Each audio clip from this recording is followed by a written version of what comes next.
Assalamualaikum warahmatullahi wabarakatuh Ustaz. Waalaikumsalam warahmatullahi wabarakatuh. Maaf Ustaz izin bertanya, saya langsung ke pertanyaannya. Saya sering melakukan hal yang tidak semestinya. Saya menyadari akan hal itu salah. Namun lagi-lagi saya melakukan kesalahan atau dosa tersebut dosa tersebut. Terlebih susah dalam mengendalikan syahwat dikarenakan pengalaman buruk yang pernah saya alami di waktu sebelumnya. Apakah saya masih diberikan kesempatan untuk memperbaiki semuanya Ustaz? Quran surah keempat An-Nisa di ayat yang ke-17. A'udzubillahi minasyaitonirrajim. Bismillahirrahmanirrahim. Innamat taubatu 'ala Allahi lilladzina ya'maluna as-su'a bijahalatin tsumma yatubuna min qarib. Orang-orang yang mau kembali kepada Allah dengan taubat itu, maka lakukanlah ketika ia sadar ia salah, segera taubat. Ya. Jadi taubat itu jangan ketika Anda kerjakan, misalnya terjadi lagi Anda simpulkan enggak diterima. Jangan begitu. Maksudnya terus tobati sampai di titik Anda menyesali itu. Jangan berhenti.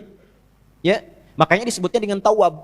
Allahnya menerima tawab, hambanya menghadap tawab. Jamaknya tawabin. Nah, orang yang terus begitu dicintai oleh Allah. Dalilnya mana? Quran surah kedua Al-Baqarah di ayat ke-222. 222. Kan? Innallaha yuhibbut tawwabina. Innallaha yuhibbut tawwabin. Allah sangat mencintai orang-orang yang terus bertobat. Salah, tobatin lagi. Salah, tobatin lagi. Salah, tobatin lagi. Sampai kita merasakan titik jenuh dalam bermaksiat dan kembali kepada taubat. Nah, bagaimana mendorong supaya kuat pengaruh taubatnya? Satu, kata para ulama mengatakan, ketika Anda terdorong berbuat maksiat karena dorongan syahwat itu, bayangkan saat itu diwafatkan oleh Allah. Itu cara menghentikannya. Ya, ada dorongan syahwat nih. Ya, ketika akan terfikir untuk melakukan, bayangkan, rasakan bagaimana kalau diwafatkan saat itu. Nah, itu akan menghentikan seketika. Ya, seketika itu akan berhenti. Nah, setelah itu bagaimana? Cari suhbatus sholihin, bergaul dengan orang soleh yang menghindari lingkungan tadi. Ya, kalau tayangan, hilangkan tayangannya, ganti dengan yang baik-baik. Bacaan, mulai hilangkan yang buruk, ganti dengan yang baik. Untuk menemukan itu, bergaul dengan orang soleh. Lihat, Anda pelajar di kampus, cari orang soleh. Ya, temani dia terus. Temani, supaya mendapatkan bagian dari kesolehannya.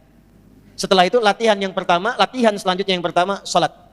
Karena salat itu kuncinya. Inna salata tanha anil fahsya'i wal. Nah, syahwat itu munculnya dari fahsya. Pornografi, porno aksi, LGBT, kata-kata jorok dan lain sebagainya, itu dari syahwatnya fahsya. Pencegah utamanya adalah salat. Maka dalam sujud mohonkan khusus kepada Allah supaya bisa dibimbing, diberikan kekuatan oleh Allah untuk mengendalikan syahwatnya. Satu, taubat jangan berhenti, optimis terus. Yang kedua, rasakan kalau akan terfikir berbuat maksiat akan diwafatkan. Yang ketiga, cari teman yang saleh. Yang keempat, salat optimalkan. Yang kelima, latihan puasa. Gitu ya.